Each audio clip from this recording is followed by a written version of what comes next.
আজকের রেসিপিটা হলো ডিম তড়কা, যেটা আমি রুটির সাথে সার্ভ করেছি। আর তড়কার মধ্যে দিয়ে দিলাম একটু বাটার, আর সাথে আছে কাঁচা পেঁয়াজ। এটা কিন্তু রুটির সাথেই খেতে বেশি ভালো লাগে, পরোটার সাথেও খেতে ভালো লাগে। তো রেসিপিটা শুরু করা যাক। তো আমি তড়কার ডাল নিয়ে নিয়েছি, মানে গোটা মসুর ডাল নিয়ে নিয়েছি। এটাকে ভালো করে ধুয়ে পরিষ্কার করে নেব। আর তার সাথে সাথে রান্না করার জন্য কি কি নিয়েছি তোমাদের একবার দেখাই। নিয়েছি একটা গোটা বড় পেঁয়াজ, আর নিয়েছি দুটো ডিম, একটা টমেটো, কটা কাঁচা লঙ্কা, রসুন আর আদা। আর রসুনের পরিমাণটা একটু বেশি লাগে ডিম তরকাতে। আর পেঁয়াজ, আদা, রসুন একবারে আমি চপ করে নেবো চপারের মধ্যে। আর শুকনো মশলার মধ্যে নিয়েছি পরিমাণ মতো লবণ, 1 চামচ হলুদ, হাফ চামচ লঙ্কার গুঁড়ো আর 1 চামচ জিরের গুঁড়ো। আগে প্রথমে এই তরকার ডালটাকে ভালো করে 3-4 বার ধুয়ে নেবো পরিষ্কার করে। আর তারপরে প্রেসার কুকারে আমি বয়েল করে নেবো।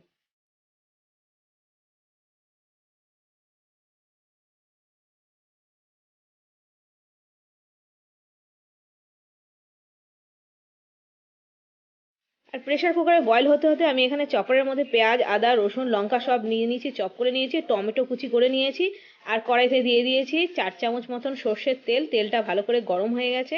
এবার আমি দিয়ে দিচ্ছি আমার চপ করা পেঁয়াজ, আদা, রসুন, লঙ্কা একসাথে দিয়ে দেবো। দিয়ে এবার ভালো করে ভেজে নেব।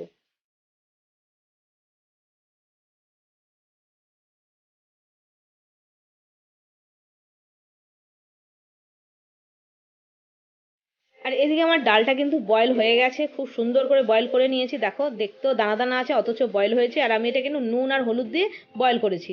তো সেই জন্য রান্নার সময় নুনের পরিমাণটা বুঝে দেবে।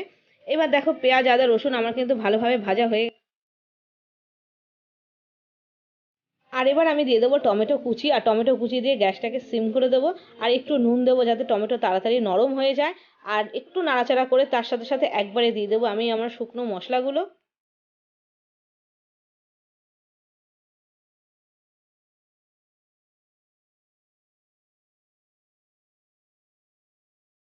আর শুকনো মশলাগুলো দিয়ে বাটি ধুয়ে একটুখানি জল দিয়ে দিলাম, মানে 2 চামচ মতন জল দিলাম।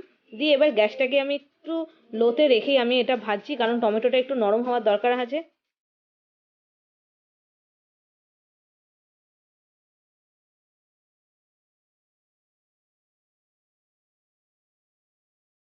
আর এবার দেখো, ভাজতে ভাজতে তেলও ছেড়ে দিয়েছে, আর টমেটোও কিন্তু নরম হয়ে গেছে, মানে টমেটো কিন্তু গলে গেছে। এবার সুন্দরভাবে মশলাটা কিন্তু রেডি হয়ে গেছে। পুরো মশলাটা ভাজতে কিন্তু আমার সময় লাগলো 10 মিনিট।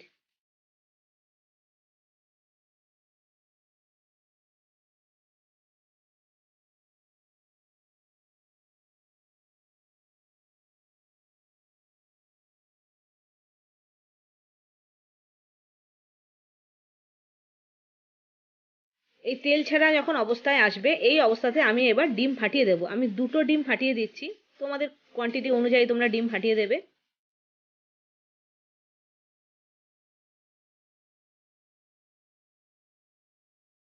এবার আমি গ্যাসের ফ্লেমটাকে হাই করে দিয়েছি।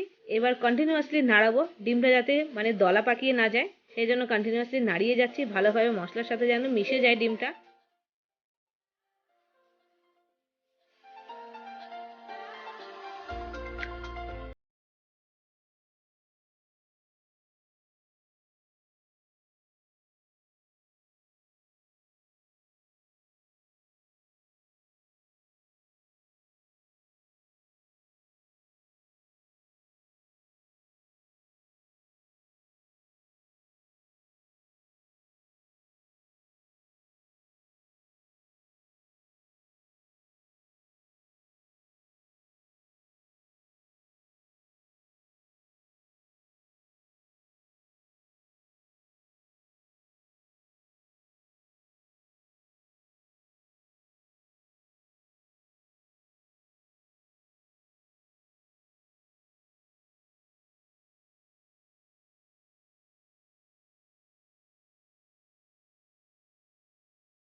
আমার ডিম তড়কা বা এগ তড়কা কিন্তু একদম বাজারের মতন টেস্টি তৈরি হয়ে গেছে। তোমাদের কেমন লাগলো জানিও। এটা রুটির সাথে খেতে খুব ভালো লাগে, পরোটার সাথেও খেতে ভালো লাগে। মাঝখানে একটু বাটার দিয়ে দাও, তারপরে একটু কাঁচা পেঁয়াজ দিয়ে নাও, আর দেখে কে।